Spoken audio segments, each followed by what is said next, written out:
Hello my winter snowbells and welcome to another trophy ranking video. Today I want to talk a little bit about some of the worst multiplayer trophies in single-player games, i.e. games we know for their single-player experience first and foremost. It's the sole reason anyone would buy the game, with either tacked on and low-quality multiplayer or a solid multiplayer that no one knows about or buys the game to specifically play. For example, GTA 5 doesn't count, being that the online experience is just as prolific if not more famous than the single-player experience. The same goes for the Call of Duty series, where yes, there is some single player, but the multiplayer is the major defining factor in why the majority of the player base buys it in the first place. The only criteria for the trophies I add to the list are either that I've gotten them, or attempted to get them, or know enough about them from friends that I can confidently discuss them to any extent. Therefore, if your picks for this list don't line up with mine, don't worry, we've just played different games. Therefore, please let me know your choices in the comments below. Now, before I begin, please like this video and subscribe to my channel here on YouTube if you enjoy it. I try to put out gaming content as often as I can, be it reviews, rankings, guides, or whatever discussion I can think of. I also stream much of my trophy hunting efforts over on Twitch, so check me out there for live broadcasts almost every day at 7 PM UK time, so shoot me a follow if that strikes your fancy too. Now that's out of the way, let's get on with the video.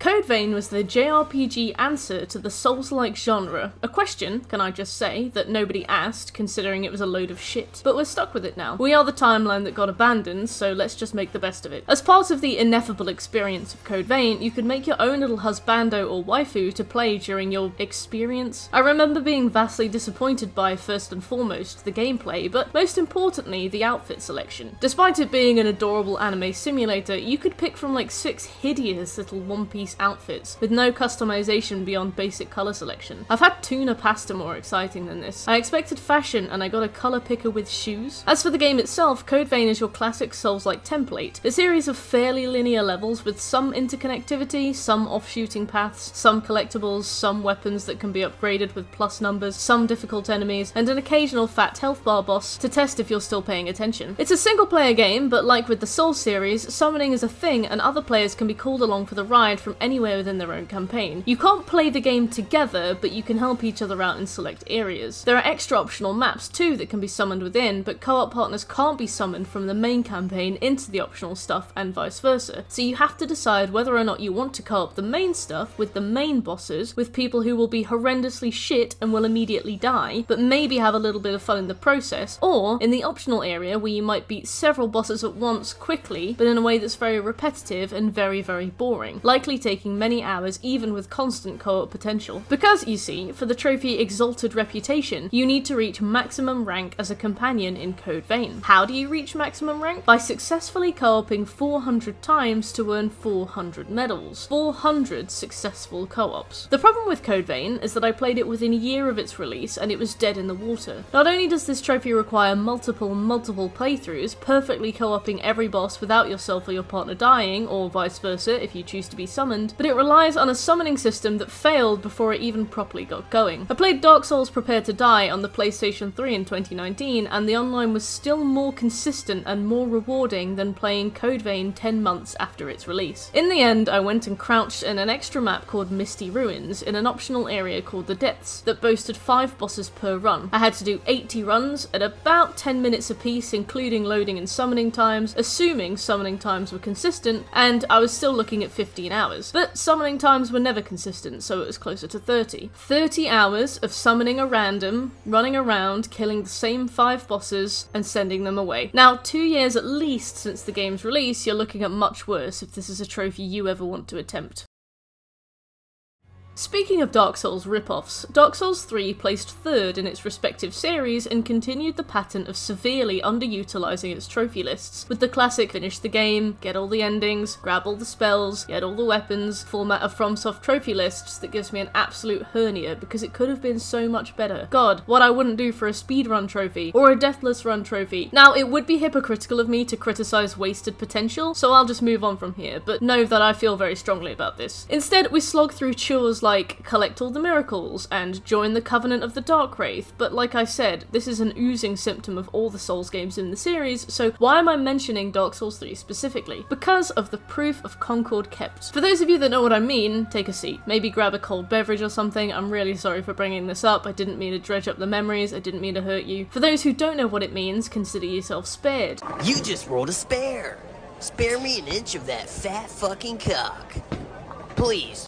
Lucky. All of the Souls series up until this point have had covenants, different groups with different names and mechanics and different purposes. The Dark Wraiths invade and make miserable, the Heirs of Sunlight help out and try hard, the Mound Makers grief, it's the circle of life, and for completing the tasks respective to each covenant, you earn rewards in the form of collectible items, bloodgrass, medals, tongs, etc. Collect enough of these respective items and hand them into the covenant owner and you'll rank up. Increasing in rank will often give different rewards, such as spells, pyromancies, miracles, and weapons. And the Blades of the Darkmoon Covenant asks for proof of Concord kept, little silver ears, in return for one miracle called Darkmoon Blade. Now, how do you earn proof of Concord kept? You can get it offline or online. Offline, you wear all the drop boosting gear you can find, then rest at the bonfire at the foot of the stairs to, spoilers, Anne Orlando, kill the 2 Silver Knights, then come back and rest again, over and over and over again. Because I'm pretty sure it's a 1% chance spawn or less, so despite having 2 chances right in front of you from the start, you will need to grind for hours and hours and hours, or days if you're really unlucky. Alternatively, you can do it online. You activate the Covenant and wait to be summoned. It might take 2 minutes, it might take 2 hours. And you know what really annoyed me about this? They removed the controller vibration feature on summon, so you can't leave the controller on the table and go and do things in a different room, like slap some dishes in the dishwasher or sweep the hallway and just wait for the loud buzz from the coffee table to let you know that you need to run back. Oh no, you have to be sat, focused, watching the screen, waiting for your summon. And by the time you are summoned, it will probably be too late. See, Blades of the Darkmoon summons are intended to help hosts fight off invaders to their game. However, Blades of the Darkmoon aren't summoned and queued until an invader has already arrived in a host's game, meaning it can take upwards of a minute before you are even through the loading screen. A minute is a long time in Dark Souls, so often I'd be summoned just in time to see the host had been killed or the invader had been killed. This was weirdly how I got all my Concords. If you spawn just in time as the invader dies, you will receive the reward. That's the best case scenario. The worst case, you get summoned to a fight club. You see, Dark Souls 3 fight clubs are a special kind of annoying. You'll be summoned to a fairly open space, usually the swamps, and find yourself in a circle of other players. You'll get pointed at and forced to face your opponent, who will be decked to the nines in full meta gear. You will get stomped, and you will get resummoned there over and over again. I definitely respect and appreciate people who like PvP, but I just want to play the game. I want to be me, casually playing in my casual gear, summoned to help other casual players in their casual gear against invaders. I don't want to have to grind PvP and practice over and over again, learn the strats, the weird dodge rolling thing they do, the weird weapon swap, the witch hat stuff I saw them pull in, getting the best gear, learning all the stupid strats. I just want to play games against other casual enjoyers of Dark Souls. I wish there was a way fight clubs full of sweats with 1,000 hours of playtime between them could be segmented away from casual players with 30 hours. I shouldn't have to dedicate my life to the game's PvP to achieve the most basic objectives. Anyway, unless you couldn't tell, this one took me 21 hours, a quarter of my entire playtime. And you get 1 miracle for it.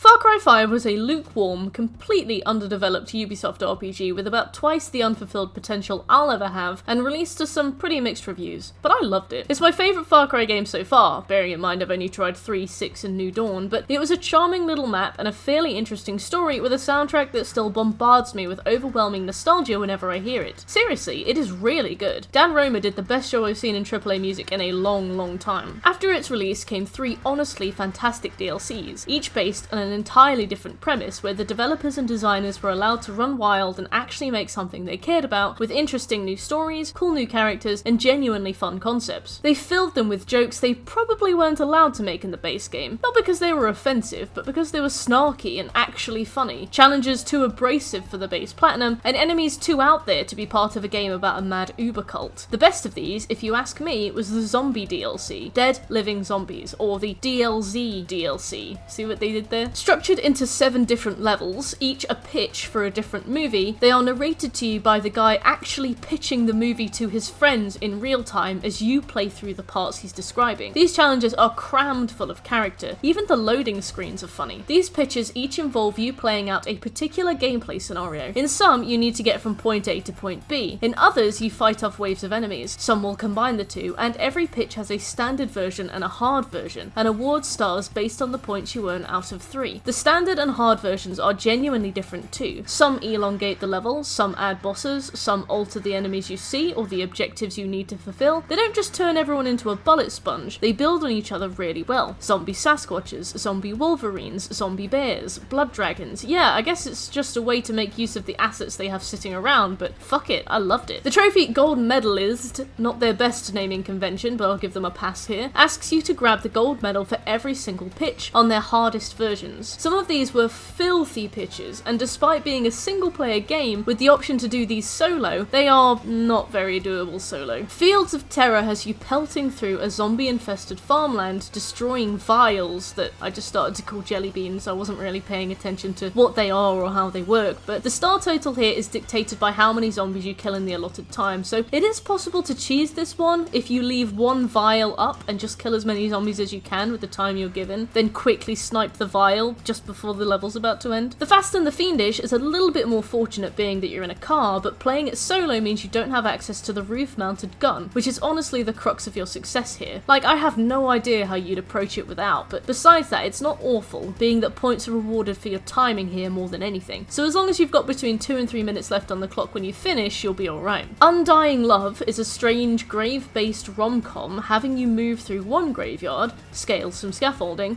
and drop down into another graveyard on a wing and a prayer, all while blasting through waves of enemies including behemoths, which will spit roast you silly if you're not pixel perfect in your shots. It's not too hard to get the point requirements here. If you can get to the end, that is, which will be your biggest barrier to success, you'll probably get the 3 stars. Killer Climate is where we encounter our fair share of zombie bears and wolverines and our very first zombie blood dragon, having to traverse the length of the map, get in a car and escape. But points here are dictated by kills, not traversal or speed, particularly of the zombie blood dragon, and this is where solo difficulty starts to become a major issue. Burned Bridges has you running through a claustrophobic gauntlet on a bridge covered in crashed, smoking cars. The score itself isn't too bad, as it's inflated by taking the time to address bonus objectives like destroying vials on the floor, the jelly beans, and getting to the end. But getting to the end solo is a feat even a seasoned player would find challenging. Zombies are all over you from the second you spawn, and if you've not got someone to help, you will die over and over again. It is not fun. Escape from the Rooftop sees you on a rooftop, unsurprisingly, enclosed and inescapable, having to fend off waves of enemies until a timer hits 0. It is a nasty level, even in co-op, and it's easy to get overrun and knocked down, because you see points in Escape from the Rooftop aren't dictated by actually making it until the timer hits 0. They are dictated by killing every single enemy, and there are some nasties in this level. Finally, Laboratory of the Dead involved multiple retries for me, even on multiplayer. It's a gauntlet through a series of tight tunnels followed by an absolute helm's deep of enemies at the final checkpoint. If you can finish the level, you're in for a gold, but goddamn if I didn't get punted into the sun by every zombie I walked past. This took me in a cart upon hours. If you try this solo, good luck, but holy fuck. For a game built on its solo premise, sure, you can play the main game multiplayer, but it's not as mandatory as this feels. This is a horrifying exercise in frantically scrambling for a co-op buddy. Errant explosives will blow one or both of you to smithereens in a second, zombies will stagger you to death and make revives impossible, and good communication is a must-have. Sure, you might get some golds without trying, but others will take a long, long time.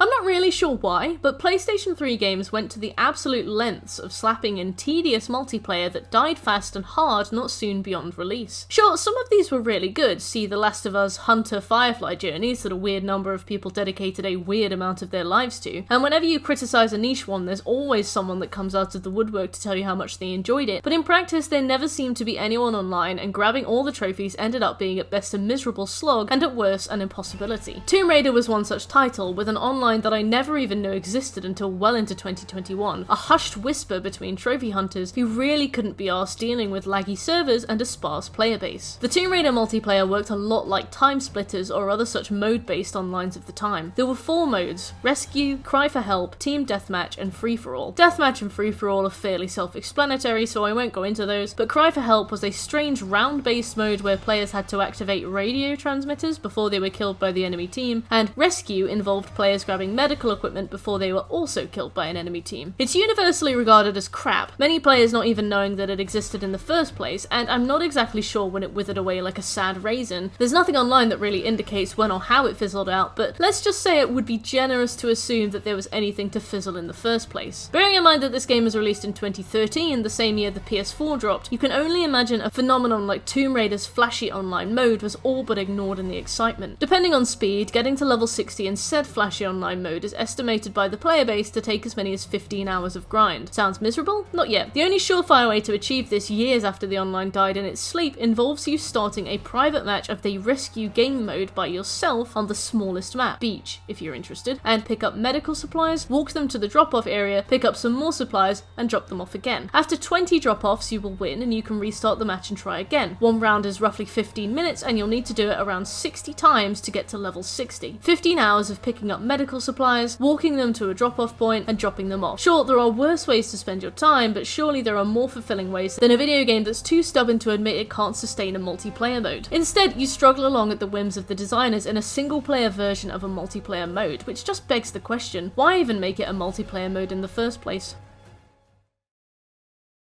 We move on now from the unusual multiplayer choice to the pretty established multiplayer choice, and from the quaint grind to the stupid grind. Far Cry 2 is one of those games that the general public has a very vague opinion on, being that it's both old and overshadowed by games that have come out recently. But it's notorious among trophy hunters for its outrageous online requirements. Soldier of Misfortune asks that you unlock field manuals for all weapons. Firstly, you'll need to be level 19 just to have enough diamonds, in-game currency of course, to unlock all the weapons. And that's on the basis that you've not spent diamonds on anything else, as you'll then need to earn more diamonds to then buy more weapons. This is estimated among the player base to require roughly 250,000 XP, or around a week of playing if we're looking at this in time spent. Then we need to actually fulfill the requirements for our field manuals. So there are 27 weapons in the Far Cry 2 online mode. Each has a specific amount of kills, executions, headshots, and multi-kills that need to be earned with that weapon, ranging up to 500. One gun, for example, let's use the Uzi here, asks you to get 250 kills, 100 executions, and 100 headshots to unlock the field manual. Now, onto the boost. See, the Far Cry 2 servers are dead. They're still up, but nobody plays it anymore, so you've got two options here. You can join a boosting group and all take turns, inadvertently meaning that you'll be spending multiple rounds just being the practice dummy while you get domed over and over again by other players. With this method, you're looking, from what I've seen, at about 70 hours for this trophy, since you'll all be helping each other and you'll need to juggle the time so that everybody gets experience equally. Alternatively, you can buy 4 spare consoles. That's right, 4 spare consoles. You can buy and set up 4 spare consoles and set them up for your own private boost, leading a 2v3 match and getting 200 kills per match yourself. Even so, this will take 15 hours. This is the only game I've ever seen that's asked you to set up and host your own private LAN party. I hope you've remembered to bring snacks. But it does beg an interesting philosophical question. How much money would you spend to save 55 hours? So I know I mentioned The Last of Us as multiplayer trophies previously, but since it is a game people pick up for its single player and only a small segment of players will take a liking to this mode, it technically fits the bill for those of the player base who pick this up just to struggle through it with the platinum in mind. I mean, it is fun, and it does have a very hardcore fan base, but that's not necessarily the truth for every player who tries The Last of Us. In The Last of Us multiplayer, you start with a camp. Depending on how well you do, your numbers of survivors will increase or decrease. Now, per journey, there are 168 days to survive. Every day is marked by a PvP match that you have to win or face penalties for losing. These penalties range from light to dreadful, essentially dictating how many of your new citizens kick the bucket while you're away on your murdery business trip. Every few in-game weeks, you'll get attacked by raiders and you'll have a list of challenges you can pick to tackle, and depending on how you do, it will mitigate how many people in your camp die. Some weeks, however, have challenges with a 100% death rate if you lose them, so you need to know about this in advance to save some of your easiest challenges for these days, and hopefully win them, or you'll be sent right back to square one. You can skip days by joining a match and then quitting out, and sure, you will lose numbers this way, but as long as you've got a handful of survivors left, you'll be fine. There are lots and lots of ways to tackle this, but it's all too easy to get over 100 days into this 168-day gauntlet only to get smacked and sent back to square one. And like I said at the start, if you enjoy this, it's fine. I know a lot of people who took an unusual liking to this multiplayer, some spending thousands of hours on it, but for those of you that begrudgingly picked up this just to suffer through it for some internet points, you aren't so lucky. In Assassin's Creed Brotherhood, there is a little trophy called Download Complete. In the online mode for Brotherhood, the object of the game was to assassinate one another. To streamline this process, you could do all sorts of fun stuff. You could dress as NPCs, tail people, and hunt them down for max points. Basically single-player Assassin's Creed, but actually really fun. The issue with Assassin's Creed multiplayer trophies is that they always asked for a sustained grind. It's a one-trick pony, you know, hardly a situation of getting home from work after a long day and wanting to bust out a few rounds of multiplayer on Assassin's Creed Brotherhood. It's just not really what the player base is there to do. As with many others on this list, it's your classic tacked-on PS3 mode. The difference here being that the concept is actually really interesting, but just not worthwhile a steep grind. When you consider also just how many installments of Assassin's Creed there are, with just as much tacked-on multiplayer, that is a lot for Ubisoft to expect the player base to straddle. A new game comes out with new multiplayer, a few people play it, some people love it, and then the next game is out a year later. When you make a single-player series, I feel like you're expecting people to follow the series and buy each installment as it comes out, but multiplayer is something that asks an investment of time leading to mastery, just with less releases. The two concepts just contradict each other so hard, I have no idea why Ubisoft ever thought this was a good idea. Oh, wait, of course I do. Money. Batman Arkham Origins was a game that released to reviews that ranged between a held at gunpoint positivity, cough cough IGN cough, and straight-faced honest fury. So this game was launched in 2013 with an absolute bastard multiplayer. The servers didn't work, it was impossible to connect to anything, and they ended up giving up on it and announcing they'd be shutting the servers down 3 years later, which is quick for a single-player game when you consider the likes of The Last of Us, Red Dead Redemption, and Dante's Inferno still have their online running almost a decade later. Somehow, the online is still up for some reason. The premise of the game is about as simple as every other copy-paste PS3 multiplayer from the era. There are 3 factions, the Hero faction, the Bane faction, and the Joker faction, and the online features a series of PvP team deathmatches with an appointed leader, an elite, who performs the best, with everybody else basically being a goon. The trophy guide for this gauntlet describes XP gain as quite minimal, which is probably a code for laughably manipulated to keep you in the gameplay loop for as long as possible. The online is buggy as fuck too. Although you can set your preferences for which team you play as, it barely takes those preferences into account, even when you're loading in for a boost. Bane and Joker factions have all the level associated trophies, so even when boosting, someone has to queue into the hero factions knowing that they won't make any progress towards their own trophies. Oftentimes you just won't connect to the servers for some reason. Some of the miscellaneous trophies are very finicky and very hard, killing 4 leaders in 40 seconds for example, killing every other enemy once, killing enemies in a certain number of ways as certain numbers of characters. And finally, the grind to Gotham All-Star, i.e. reach max overall level in multiplayer, a feat the trophy guide itself describes as boring. Should the servers work, and should the game function, and should you find a boosting group you can stand to speak to for more than 8 seconds, then good luck, you'll need it. Gotham All-Star requires you to reach max level in the Bane and Joker factions, which should bring you up to roughly level 28, and then polish off that final little bit of XP with the hero factions, which you'll probably have done by this point. But either way, it is a needless level of effort required for a multiplayer that is too broken to have any right to ask you to even attempt this feat in the first place.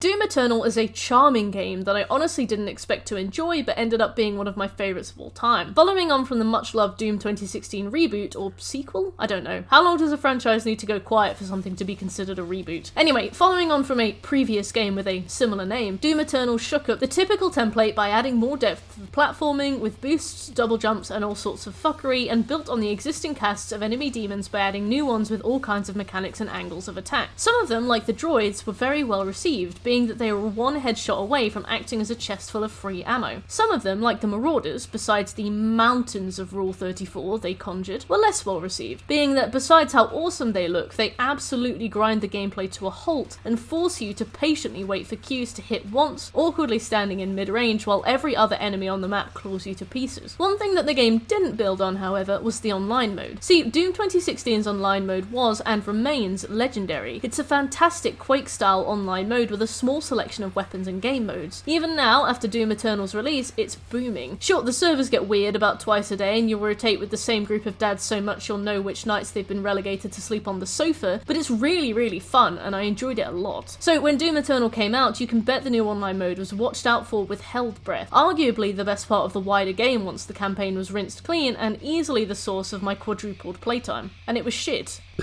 They swapped out the fantastic online mode for a weird one Doomslayer vs versus 2 demons fight. It was strange, inflexible, and unfun. It died in the womb, a catastrophic attempt at reinventing a wheel that absolutely didn't need to be reinvented. So you need to kill 200 enemies. If you're playing as a demon, you have the opportunity to kill 1 enemy per round, i.e. the Doomslayer. If you're playing as the Doomslayer, should you not be killed yourself, you can get 2 kills per round. So in the best case, we're looking at 100 rounds, if you're playing as the Doomslayer every single time, and you have a 100% win rate against the demons. But it won't be the best case scenario, will it? With a 50-50 win rate, should you thrive, and should the niche collection of mega fans not stomp you to death, and should your own kills not be stolen, you're probably looking at more like 200, maybe 250, 300. 200 boring rounds, loading into the same arena versus the same enemies, desperately trying to get a kill, maybe leaving with 1. I think it's better to boost this one.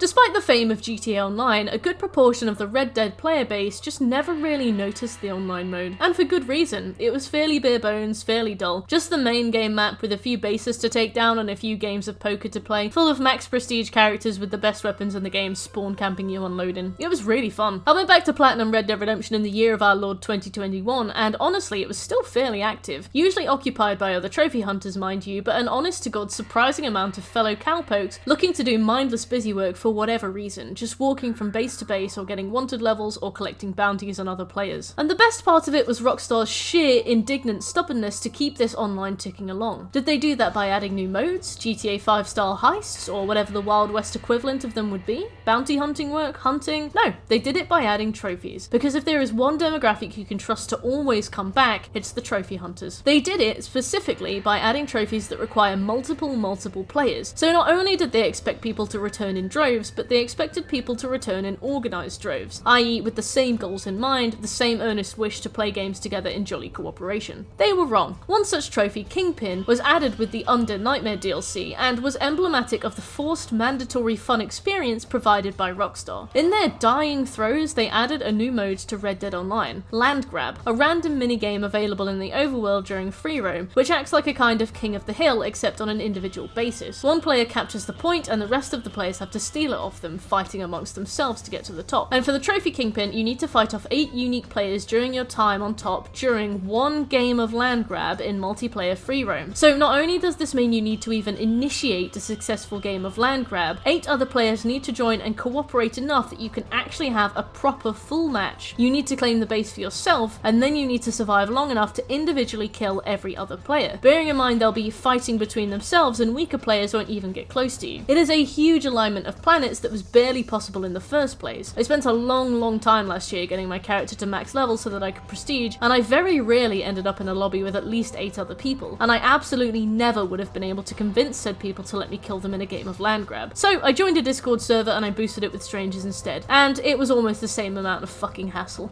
Thanks so much for watching my ranking of the top 10 worst multiplayer trophies in mainly single player games. If you enjoyed the video, please like it and subscribe to me here on YouTube for more gaming content. I publish reviews, rankings, and occasionally guides and upload as often as I can, typically 2 or 3 times a month. Feel free to comment and let me know your own opinions down below. Either way, I stream the bulk of the above trophies over on my Twitch, so if you'd be interested in seeing me go live, go catch me there at 7 PM most days UK time. Once again, thanks for being here and I'll see you in the next one.